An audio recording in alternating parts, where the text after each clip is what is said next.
우리가 인생 살다 보면 끊임없이 삶 가운데 어려움이 찾아옵니다. 문제가 생깁니다.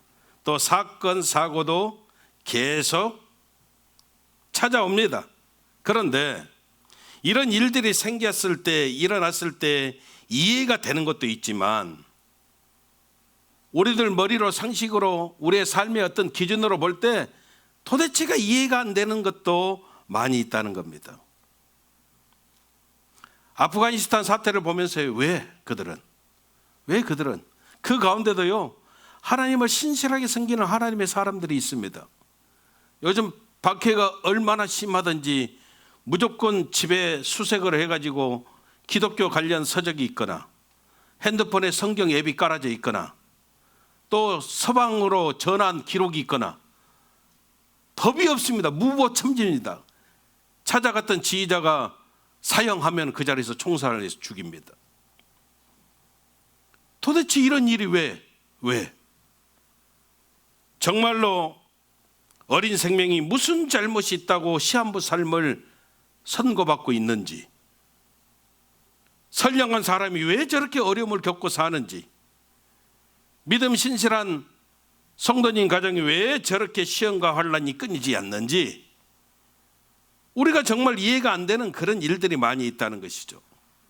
마치 구약 성경에 나오는 욥과 욥의 친구들이, 여러분 동방의 의인이라고 불렸던 욥이 고난을 받으니까 친구들이 찾아와서 도대체 이해가 안 되니까 자꾸 원인을 찾게 되어지고 이와 같이 책망하는 모습이 되어진다는 겁니다.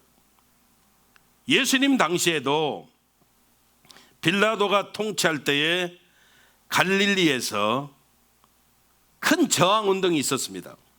그래서 강압적으로 아마 많은 학살했던 사건이 일어났던 것 같습니다. 이스라엘은 명절 절기가 되어지면 온 지방에서 수많은 사람들이 올라와서 성전에서 제사를 드립니다. 많게는 하루에 제물로 바쳐지는 짐승의 숫자가 22만 마리를 넘을 때도 있었다라고 할 정도로, 그때는 막 이스라엘 그 하수의 피가 막 짐승의 피가 흐를 정도로 그렇게 흘렀는데, 오늘 성경 보니까 그 짐승들의 피에 사람들의 피가 섞여 흐를 정도로 이런 모습이 되어졌다는데, 아마 많은 사람들이 저항운동을 통해서 학살을 당하는 그런 모습이 있었음을 성경이 보여줍니다. 왜냐하면 특히 갈릴리 사람들은 저항운동이 굉장히 강했던 사람들입니다. 그때 오늘 본문 이야기입니다. 이제 그때 예수님 앞에 몇몇 사람들이 찾아와서 묻는 겁니다. 도대체 이게 누구의 책임입니까? 누구의 책임입니까? 왜 이런 일들이 일어난 겁니까? 아마 그들은 예수님께서 민족적인 시각을 가지고 빌라도 그놈이 나쁜 놈이야, 빌라도는 하나님께 큰 벌을 받을 거야, 이렇게 책망해 주기를 바랐던 그런 기대가 있었고요. 아니면 예수님은 능력이 많으시니까 사람들이 모르는 죽은 자들의 죄를 듣고자 했던 그런 의도가 있었던 것 같습니다. 그러니까 둘 중에 하나죠. 빌라도를 책망해 주시든지 아니면 우리가 모르는 죄로 인한 심판이라고 하시든지 이 의도로 물어봤다는 겁니다. 여러분, 이 사람들의 특징이 뭐냐면은 이런 사람들의 특징은 다른 것 아닙니다. 굉장히 객관적이라는 것이죠. 객관적. 이게 여러분 손님 객자에 볼 간자입니다. 그냥 객관이라고 하는 것이 좋은 것 같은데요, 사실은 손님의 눈으로 보고 있다는 거예요. 보고 있다는. 손님의 눈으로 본다는 게 뭐예요? 손님의 눈으로 본다는 건 다른 건 아닙니다. 나하고는 상관없다는 것이죠. 그때 예수님께서 말씀하시는 게 뭐냐면 이렇게 이야기하시는 거예요. 너희들이 객관으로 보지 말고 내 눈으로 직접 보라는 겁니다. 그 사건이 남의 일이 아니라 내게도 일어날 수 있는 것으로 나에게 적용시키는 것이 더 중요하다는 겁니다. 왜 아직 나에게는, 아니면은 왜 나는 안 죽고 살아있는가? 나로부터 찾아야 된다는 것을 예수님이 말씀하시는 것입니다. 그게 오늘 성경입니다. 1절, 2절, 3절을 우리 한번 같이 읽겠습니다. 시작. 그때 마침 두어 사람이 와서 빌라도가 어떤 갈릴리 사람들의 피를 그들의 제물에 섞은 일로 예수께 아뢰니 대답하여 이르시되 너희는 이 갈릴리 사람들이 이같이 해 받음으로 다른 모든 갈릴리 사람들보다 죄가 더 있는 줄 아느냐? 너희에게 이르노니 아니라. 너희도 만일 회개하지 아니하면 다 이와 같이 망하리라.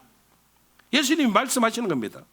그리고 묻지도 않았는데 예수님께서 당시에 일어났던 시사성 있는 사건 하나를 또 이야기하는데 그게 오늘 본문이죠. 실로암 망대가 갑자기 무너져서 그 밑에 있었던 18사람이 그 자리에서 죽었는데 그것도 마찬가지라는 겁니다. 그 사람들이 죄가 있기 때문에 죽었다 이렇게 생각하지 말고 그 일이 나에게도 일어날 수 있는 일이라고 생각하라는 겁니다. 그러면서 4절 5절에 실로암에서 망대가 무너져 치여 죽은 18사람이 예루살렘에 거한 다른 모든 사람보다 죄가 더 있는 줄 아느냐? 아니라. 너희도 만일 회개치 아니하면 이와 같이 망할 것이다. 여러분, 우리는 사건 사고를 만날 때마다 자꾸 객관적으로 원인을 찾습니다. 그리고 남의 일이라고 생각하는 겁니다. 이렇게 하지 말라는 겁니다. 그러면서 성경이 말하는 예수님의 메시지가 뭐냐? 항상 나에게도 일어날 수 있는 일로 받아들이고 죽음을 맞이할 준비가 되어져 있어야 된다는 겁니다. 여러분, 제 질문 하나 할게요. 이 땅에 우리가 왜 살아 있습니까? 이 땅에 살고 있는 이유가 무엇입니까? 어떻게든 약자같이 살아야죠. 살고 있는 이유가 뭡니까? 권사님 왜 살아요? 마지못해 살아요.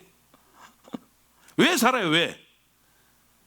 하나님께 영광을 돌리기 위해서. 우리 다 아는 답이지만 왜 우리가 다시, 여러분 왜 이렇게 살고 있는 겁니까? 그 이유는 하나입니다. 하나님께서 다시 기회를 주시고자 함입니다. 다시 말하면 여러분, 하나님께서 우리에게 다시 시간을 주셨다는 겁니다. 설명이 잘 이해가 안 되니까 예수님이 이렇게 말씀하십니다. 무화과 나무 비유를 말씀하셨습니다. 무화과 나무를 포도원 주인이 포도원에 심었습니다. 그리고 자랐어요. 자, 지금쯤 열매가 맺혔겠다 하고 갔어요. 근데 열매가 없는 거예요. 3년을 그렇게 했습니다. 3년을. 포도원 주인이 3년을 찾아갔습니다. 근데 열매가 없어. 그러니까 포도원지기를 불러가지고 이야기했습니다. 이 나무 찍어버려. 땅만 버리고 있어. 내가 열매를 찾고자 3년을 왔는데 열매가 맺힌 적이 없어. 아무 쓸데없어. 찍어버려. 그랬더니 그 포도원 지기가 이렇게 이야기하는 겁니다. 뭐라고 이야기를 하냐면 오늘 8절 9절에 보니까 오늘 8절 9절을 같이 한번 읽습니다. 8절 9절 시작. 대답하여 이르되 주인이여 금년에도 그대로 두소서. 내가 두릅하고 거름을 줄이니 이후에 만일 열매가 열면 좋거니와 그렇지 않으면 찍어버리소서 하였다 하시니라. 주인이 찍어버려라 그랬더니 포도원지기가 뭐라고 이야기한다고요? 1년만 참아주십시오. 1년만 참아주십시오. 이게 무슨 말이냐면 똑같이 영적으로 하나님께서 저와 여러분들에게 다시 주어진 1년이란 시간을 허락하셨다는 겁니다. 더 자세하게 이 내용을 살펴보면서 함께 은혜 나누기를 원합니다. 첫 번째, 우리에게는 다시 주어진 하나님의 시간이 반드시 있다는 겁니다. 저와 여러분들이 이 우리에게 기회로 주어진 하나님이 주신 이 시간을, 이 시간 앞에 서 있는 겁니다. 하나님이 다시 주신 시간 앞에 우리를 세울 수 있어야 내 사건이 되어지고, 아멘, 내가 보여지는 겁니다. 이것을 사실 여러분, 우리가 하나님 앞에 내가 서게 된다는 것을 신학적으로 뭐라고 이야기하냐면 종말론적 신앙이다, 그렇게 이야기를 합니다. 내 시간이 제한적이라는 거예요. 1년밖에 없다는 겁니다. 여러분, 인생이 다 그런 것 아닙니까? 인생이 70이요, 강건하면 80이다. 여러분, 맞아요. 성경 말씀이 틀린 것 봤습니까? 여기 계신 분들이 다 지난주에 설교했기 때문에 건강하게 120년까지 살다가 훅 가시기 바랍니다 그랬더니 다 120년까지 소망을 갖지만, 성경은 또 이 이야기에 인생이 70여 강건하면 80이다. 맞아요. 90 넘기 쉽지 않아요. 여러분, 90 넘기 쉽지 않아요. 어쩌다가 계시지. 우리 건강해서 물론 장수의 복을 받아야 되지만 90 넘는 게 여러분 쉬운 일이 아니에요. 쉬운 일이. 맞아요. 인생이 70여 강건하면 80대예요. 80대. 인생이 여러분 그렇게 긴 건 아니에요. 긴 건 아니에요. 근데 여러분, 우리 남은 인생, 이것이 하나님이 우리에게 다시 주신 기회라는 거예요. 하나님께서 우리에게 다시 시간을 주신 이유가 뭐냐? 내가 누구인지를 물어보는 겁니다. 사람은 참 희한한 게 뭐냐면, 시간 앞에 섰을 때 내가 나를 보게 되는 거예요. 시간 앞에 섰을 때, 시간 앞에 섰을 때만 내 자신에 대한 인식이 생기는 거예요. 여러분, 장례식장 가면 우리는 그때 나를 봐요. 죽음 앞에서 봐야, 그렇지, 나도 언젠가는 저 자리에 서겠구나 생각하게 되는 거예요. 생각하게 되는 거예요. 그렇지 않으면 우리 사람들은요, 그렇지 않아요. 정신없이 살아가요. 정신없이 살아가요. 돈 앞에 서면, 권력 앞에 서면 자기가 누군지 모릅니다. 인기 앞에 서면 정신 잃어버리고 살아갑니다. 자기를 모른 채 정신 잃고 살아가는 것이 우리 인간들의 모습입니다. 이것을 우리는 뭐라고 이야기하느냐? 중독이다 그래요. 중독. 다 중독 걸려가지고 사는 거예요. 근데 시간 앞에 서야 내가 보여지고 하나님이 보여지는 겁니다. 그래서 주님께서 무화과 나무 비유를 통해서 우리에게 말씀해 주시는 거예요. 다시 주어진 1년 앞에 서라는 거예요. 우리가 믿는 하나님은 영원부터 영원까지 계시는 분이에요. 하나님은 영원하셔요. 그 하나님 앞에 우리가 서게 되면 어떻게 되는 거예요? 나를 인식하게 되는 거예요. 내가 아무것도 아니라는 것을, 아멘입니까? 내가 티끌만도 못하다는 것을, 흙으로 돌아가야 한다는 것을, 그리고 하나님의 심판이 있다는 것을 우리가 보게 되어지는 겁니다. 교만이 뭘까요? 교만은 여러분, 나를 모르는 것이 교만이에요. 그럼 반대로 겸손이 뭡니까? 겸손은 나를 아는 겁니다. 어떤 것? 내가 제한적인 존재라는 것. 여러분, 우리 인생이 얼마나 짧은지 아십니까? 우리 인생이 얼마나 간단한지 아십니까? 사람은요, 여러분, 누가 5분만 숨 쉬지 못하게 하면요, 끝장나버리는 것이 우리 인간의 모습입니다. 그래서 시간의 목적은 다른 것 아닙니다. 겸손입니다. 겸손. 사실 사람들이 너무 객관적 아니야? 아니, 너무 뭡니까? 개인적 아니야? 이렇게 이야기해도 우리가 믿는 기독교는 여러분 개인적인 접근이에요. 개인적인 접근. 내가 나를 볼 수 있어야 돼요, 먼저. 그리고 사명으로 가는 거예요. 그래서 시간 앞에 서는 것이 중요해요. 전도서를 보면은 맨 마지막 12장 1절에 청년의 때에 너희 창조주 하나님을 기억하라 그래요. 이게 핵심 메시지예요. 여러분, 우리가 제한적인 시간 앞에 서야만 우리가 가치 있는 인생을 살게 되어지는 하나님의 은혜가 찾아온다는 거예요. 저와 여러분들에게 하나님이 다시 주신 시간 앞에 우리를 세울 수 있는 것, 이것이 은혜고 축복임을 믿으시기를 주님 이름으로 축원합니다. 두 번째로 생각해 보는 것은, 그러면 하나님 앞에 어떻게 나를 세울 수가 있느냐? 두 번째는 내 속에 있는 것들이 다 쏟아져 나와야 돼요.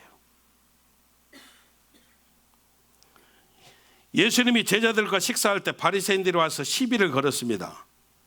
당신의 제자들이 손도 씻지 않고 지금 식사를 하고 있습니다. 그랬더니 우리 예수님이 뭐라고 하셨습니까? 예수님이 말씀하십니다. 입으로 들어가는 것이 더러운 것이 아니라 속에서 나오는 것이 더럽다 말씀하셨습니다. 여러분, 우리 속에 뭐가 있습니까? 우리 속에 뭐가 있습니까? 온갖 더러운 것이 다 있습니다. 자기 심령, 자기 생각, 자기 경험, 자기 철학. 그런데 문제가 뭐냐면 이것들을 다 쏟아내 버려야 되는데 쏟아내지 않고 그 이에다가 하나님 말씀을 들어가고 꺼지지 않는 불이 들어가고 이게 안 된다는 거예요.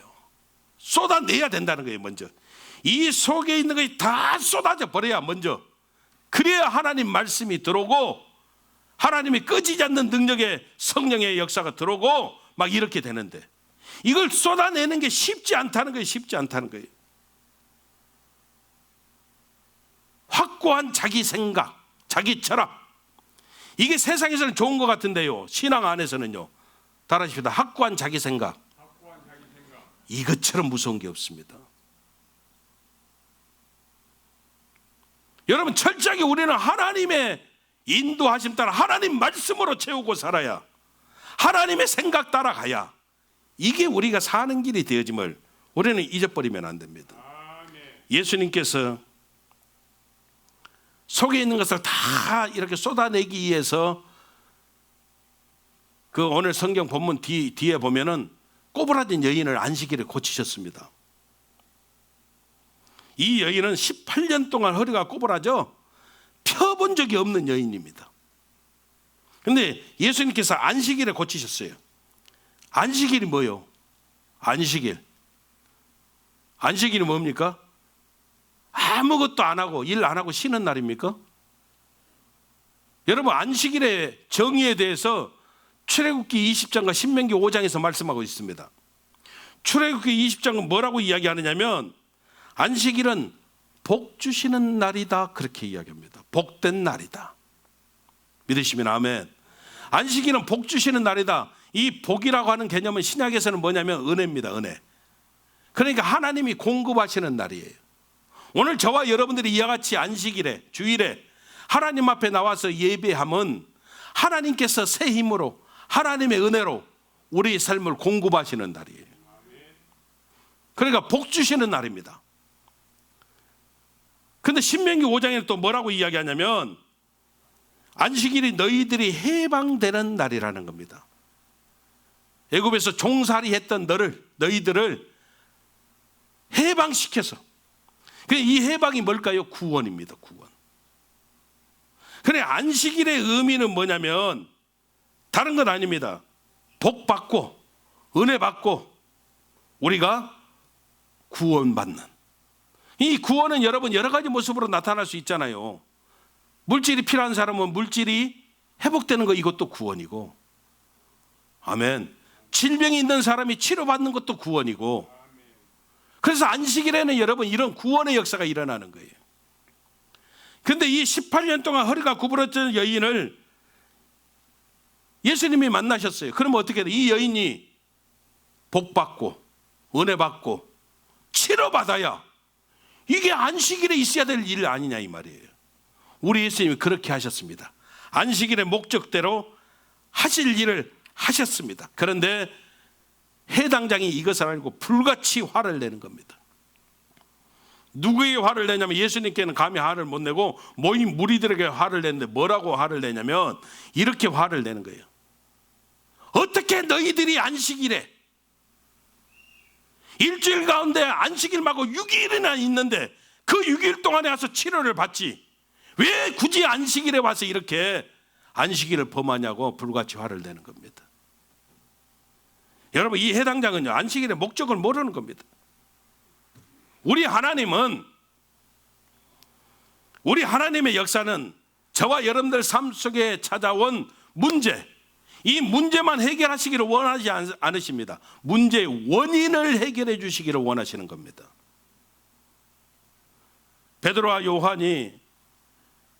기도하러 올라가는 성전 미문가에 앉아 안전뱅이를 보았습니다. 한 푼 주십시오, 한 푼 주십시오 구걸하고 있습니다. 한 푼 주는 거 여러분, 이게 문제 해결이 아닙니다. 한 끼 해결해 주는 것, 이게 근본적인 해결이 아닙니다. 근본적인 해결은 이 안전뱅이가 일어나 걸어서 자신의 능력으로 삶을 살아가는 것입니다. 그래서 베드로와 요한이 말하는 겁니다. 금과 은은 내게 없거니와 내게 있는 것으로 내게 주노니 곧 나사렛 예수 그리스도 이름으로 일어나 걸어라. 아멘. 그리고 이렇게 세웠더니 그가 걷게 되어지는 놀라운 역사가 나타났다라고 성경이 말씀합니다. 우리 하나님의 역사는 이와 같이 문제의 원인을 찾아 해결하는 겁니다. 아멘. 믿으시면 아멘. 여러분, 이것이 진짜 축복이거든요. 아멘. 저는 잘 모르지만 우리 이준희 집사님은 이제 한의학을 하는 의사니까, 닥터니까. 우리 정교훈 장로님도 이렇게 또 침을 놓기도 하고 그래요. 제가 이 팔이 너무 아팠어요. 팔꿈치가 너무 아팠습니다. 그러면 이제 아프다고 했더니요, 팔꿈치가 아프면 어떻게 해야 돼요? 아픈데 놔야 돼. 아픈데 놔야 돼. 아픈데. 안 그래요? 아픈데 놔주면 얼마나 좋아요. 근데 내 다리에다 놓더라고요. 다리에 놓는 거예요. 다리에. 장로님, 내가 여기 아프다니까. 목사님, 다리에 놓으면 괜찮습니다. 근데 희한한 것은 괜찮아지더라고요.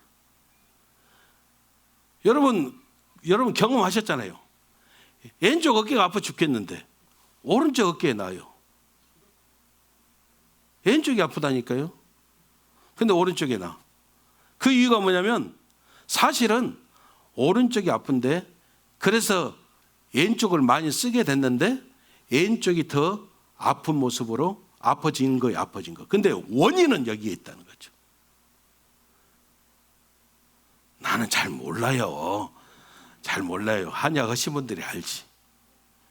목이 너무 아파. 자고 일어날 때 이상해요. 막 목이 너무 아파. 조금 지나면 괜찮아지지 했더니 이게 하루 이틀 사흘 가네. 그래 가면 여러분, 다리를 놓든지 허리를 놓든지 골반 운동을 시키든지 목에 직접 치료하지 않습니다.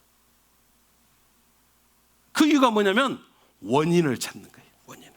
원인을 찾아서 해결해야 전체가 나아진다는 거예요.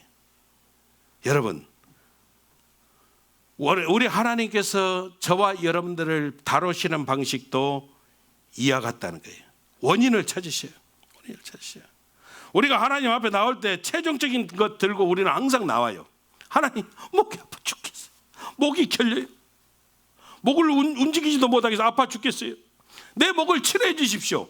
이렇게 하나님께 이야기하는데, 기도하는데, 하나님은요, 목은 거들떠도 안 보고 자꾸 다리 만져주시고 허리 만져주시고 자꾸 골반 막 운동시키시고, 내가 목이 아프다니까 여기는 안 아파요. 근데 우리 하나님은요, 계속 다른 곳을 만져주셔요. 이 이유가 뭐예요? 원인이 치료돼야 전체가 치료받을 수 있기 때문에 그래요. 그래서 하나님이 우리를 다루시는 모습이 이해가 안 될 때가 너무너무 많이 있어요. 왜냐하면 우리는 항상 결과 예적인 것만 가지고 이야기를 하기 때문에 여러분, 하나님의 역사를 이해할 수가 없어요. 그런데 주님은 어떻게 하시냐? 그렇잖아요. 여러분, 우리 예수님은요, 거친 십자가 붙들고 우리의 죄 문제를 다루시기 때문에 우리의 원인이 다 치료가 되어지는 하나님의 역사가 나타나게 되어진다는 거예요. 말씀을 정리해 볼까요? 하나만 더 이야기하고요. 이스라엘 백성들이 출애굽했습니다. 그리고 홍해를 만났습니다. 절망했을 때 하나님께서 모세를 통해서 홍해 바다를 가르시고 걷게 하셨습니다. 구해 주셨습니다. 애굽의 군사들은 다 수장이 되어졌습니다. 이 광경을 바라보고 이스라엘 백성들이 춤을 추면서 하나님을 찬양했습니다. 여호와를 찬양하리. 높고 영화로우시며 말과 탄 자들을 다 바다에 던지셨습니다. 막 찬양했습니다. 그리고 이제 광야를 시작하는 겁니다. 광야. 수루 광야로 들어갔습니다.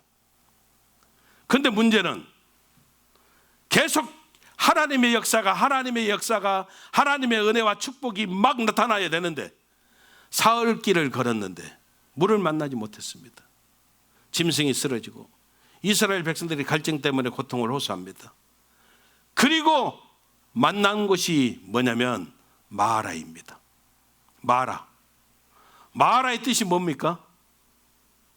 마라, 쓰다, 쓴물을 만났습니다. 비로워러입니다. 비로워러, 쓴물을 만났습니다. 근데 여러분, 이 쓴물이